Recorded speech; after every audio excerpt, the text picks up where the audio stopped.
सबैजनालाई जय मसी, तपाईहरुलाई स्वागत छ मेरो YouTube च्यानलमा। र आज फेरि पनि म एउटा छोटो भिडियो लिएर आएको छु। अनि तपाईहरुलाई यो भिडियो मन परे लाइक कमेन्ट शेयर तपाईले सब्स्क्राइब गर्न सक्नुहुन्छ। र अहिले चाहिँ म भर्खर 10:30 बजी चाहिँ मेरो आफ्नो ड्युटीबाट आएको। अनि ड्युटीबाट आइसकेपछि आफ्नो सानोतिनो घरको काम गरिसके।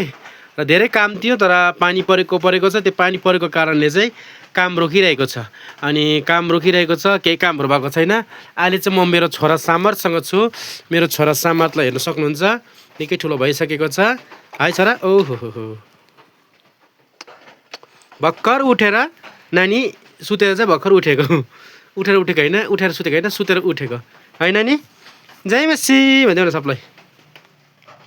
ओ no no no no no, रुयो रुयो रुयो, टङ टङ टङ टङ टङ है। अहिले चाहिँ समय 1:30 भइसकेको छ दिउँसोको। अब चाहिँ हामीले रोटीहरु के खाजा भुजा खानु पर्ला, किनकि भोक लागिरहेको छ। बिहान पनि थोरै खाएको हो। बिहान चाहिँ एउटा समोसा र जलेबी त्यति खाएको हो, चियारु है। अब चाहिँ रोटी सोटी के छ त्यो खानेछु। अनि यो नानीलाई चाहिँ अब कसले हेर्नेला, कसले हेर्नेला कालुलाई। नानी रुँदैछ। अनि सपनमले आफ्नो नानीलाई पक्रिसकेको छ। अनि यहाँ सपनमले चाहिँ यहाँ रोटी आलुहरु के बनाउँदै थियो। अनि यहाँ हेर्नुस् है गरगोस यही बिकन खाँदैछ। यहाँ चाहिँ हामीले चुलामा खानेकुराहरु पकाउँदैछौँ।